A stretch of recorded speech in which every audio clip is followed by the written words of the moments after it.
겸손과 기도. 찬미 예수님. 그때 11 제자는 갈릴레아로 떠나 예수님께서 분부하신 산으로 갔다. 그들은 예수님을 뵙고 엎드려 경배하였다. 그러나 더러는 의심하였다. 예수님께서 그들에게 다가가 이르셨다. 나는 하늘과 땅의 모든 권한을 받았다. 그러므로 너희는 가서 모든 민족들을 제자로 삼아 아버지와 아들과 성령의 이름으로 세례를 주고 내가 너희에게 명령한 모든 것을 가르쳐 지키게 하여라. 보라, 내가 세상 끝날까지 언제나 너희와 함께 있겠다. 주님의 말씀입니다.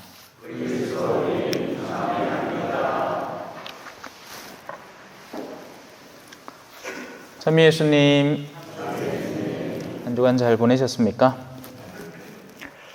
자, 오늘 일독서에 조금 집중해 봅시다. 먼저는 머릿속으로 이런 상상력을 좀 동원을 해서 이미지를 그려봐야 됩니다. 여러 산들이 있습니다. 작은 언덕이며 산들. 그런데 갑자기 가운데에서 높은 산이 우뚝 솟더니 나머지 산들을 굉장히 초라하게 만들어버립니다. 하나의 확고한 기준이 생기고 나머지 것들이 저마다의 높음을 자랑하던 그 순간들이 이제는 다들 수치가 되는 순간이 다가오는 겁니다. 하느님은 한 분이십니다. 그래서 하느님을 기준으로 하는 기준점도 하나일 뿐입니다. 그런데 세상은 저마다의 기준점을 세워놓았고 지금 현대 사회에서 가장 으뜸이 되는 기준점은 단연코 돈이라고 할 수 있습니다. 모든 것들이 돈을 중점으로 해서 기준점들이 다 잡혀 있습니다. 높고 낮음, 누가 더 많은 돈을 가지고 있나, 누가 더 성공했나, 누구의 차가 제네시스고 누구의 차는 소나타고 누구의 차는 K3고 엑센트인가, 이런 급들이 다 저마다 나누어져 있습니다.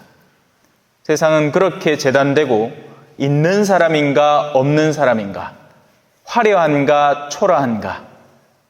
그래서 우리는 그 기준점을 따라서 열심히 뒤쫓아가고 있습니다. 하지만 이 기준이 과연 맞을까요? 맞다면 우리의 신앙생활 필요가 없겠죠. 왜? 돈이라는 신앙이 이미 있으니까. 거기 따라서 열심히 살면 됩니다. 그리고 이미 사실 세상은 그렇게 살고 있고요. 이런 거 한번 상상해 보십시다. 술꾼들의 모임이 있습니다. 뭘 자랑할까요? 내가 아니다! 왕년에 술 먹을 때면 소주를 짝을 모두 안 채서 이하고 앉았습니다. 그러면 옆에서 야 맞나 해줍니다.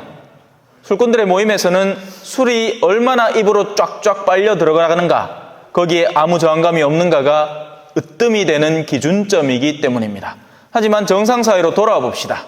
자, 술자리가 파했습니다.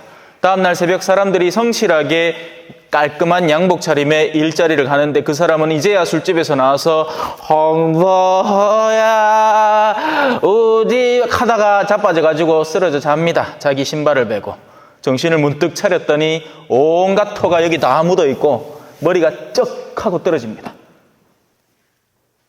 수치스럽지 않을까요? 맞습니다.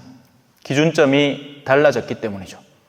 우리가 어리석음에 빠져있고 환락에 젖어있을 때 가지고 있던 기준점들이 깨어나는 순간 달라지기 시작하는 겁니다.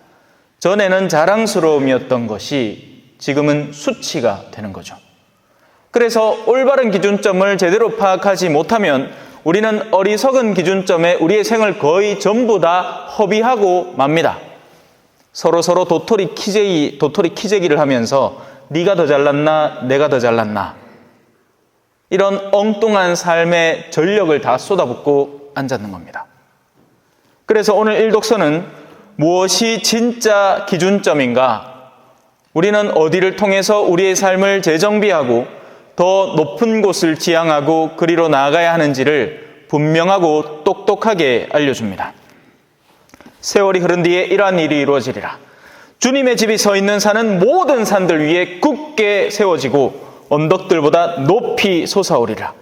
모든 민족들이 그리로 밀려들고 수많은 백성들이 모여오면서 자, 주님의 산으로 올라가자. 야곱의 하느님 집으로. 그러면 그분께서 당신의 길을 우리에게 가르치시어 우리가 그분의 길을 걷게 되리라. 하지만 이 가르침은 세상에서 너무나 힘이 없습니다.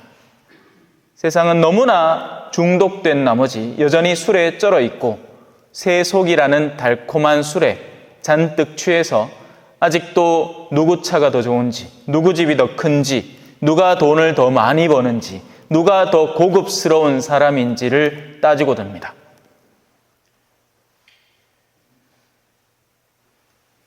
며칠 전에 금요일에 수제비 잔치가 벌어졌습니다. 언뜻 초라한 음식처럼 느껴지겠지만 그 모임이야말로 가장 아름다운 모임이었다고 단연코 말할 수 있습니다. 왜? 거기 모였던 사람들은 신앙에 대한 이야기를 했거든요. 제가 곧잘 어떤 자리에 초대받아 가면 이런 느낌입니다. 아이고, 우리 주임시무님 오셨습니다. 병풍. 그때부터 저는 여기 떡 붙어있는 그림처럼. 나머지 사람들은 온통 자신의 세속성을 잔뜩 나눕니다. 그러면 사제가 왜 필요합니까? 사제가 가진 세속적 지위가 아니면 아무짝에도 소용없는 한 남자를 가져다 놓은 거죠.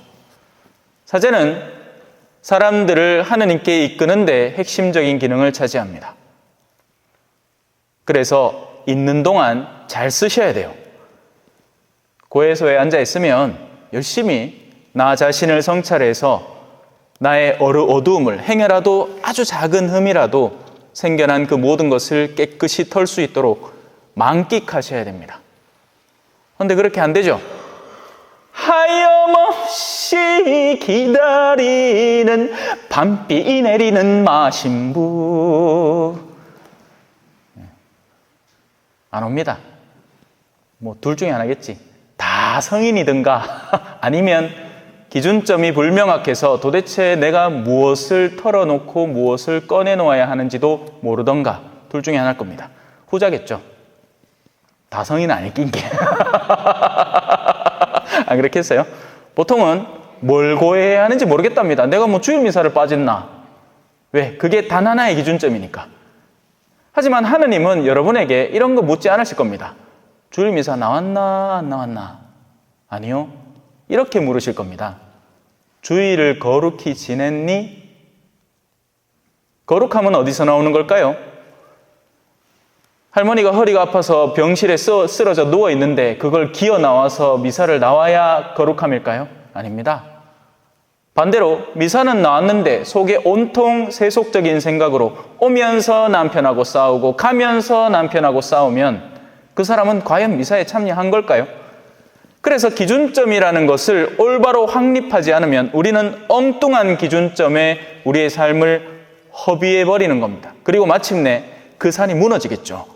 왜? 죽음이 다가오잖아요. 죽음이라는 것은 어떤 겁니까? 우리가 지니고 있던 모든 허물들을 싹 다 없애는 순간입니다.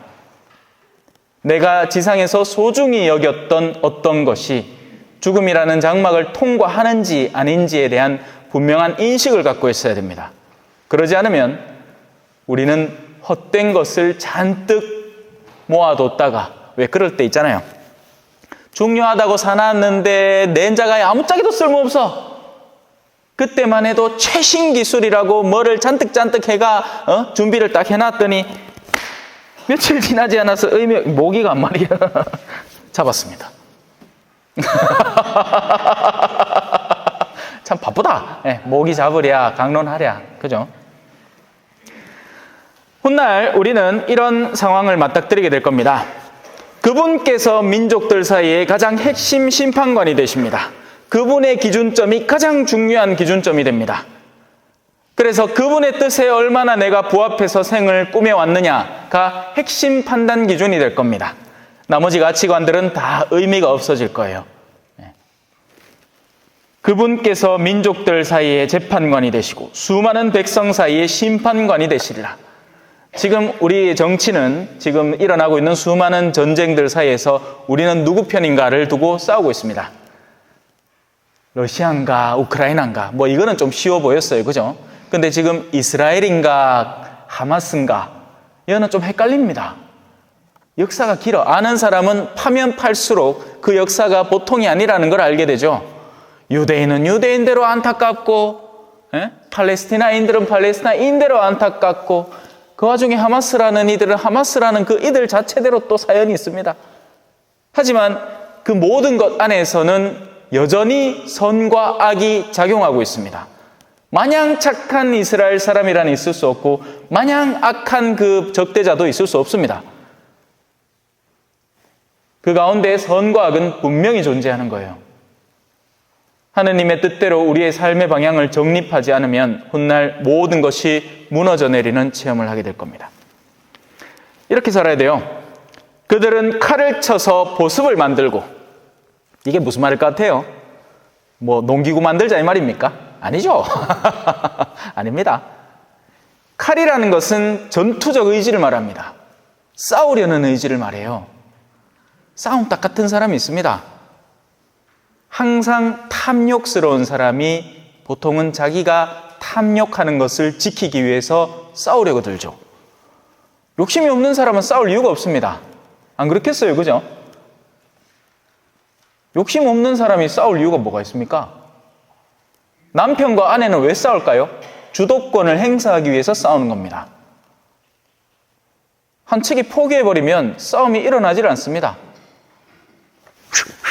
이 소리는 지금 나의 입에서 나온 소리가 아니고 나의 주먹에서 나온 공기하고 싸울 수 있는 사람 누가 있습니까? 샌드백이 있어야 친히 내 주먹이 아프면서 샌드백도 튕겨나가는 거죠. 싸우려면 두 사람이 필요한 겁니다. 한 측이 공기로 변해버리면 싸움은 존재하지 않는 거죠. 그래서 칼을 쳐서 보습을 만드는 겁니다. 공격의 도구를 생산의 도구로 바꾸는 거죠.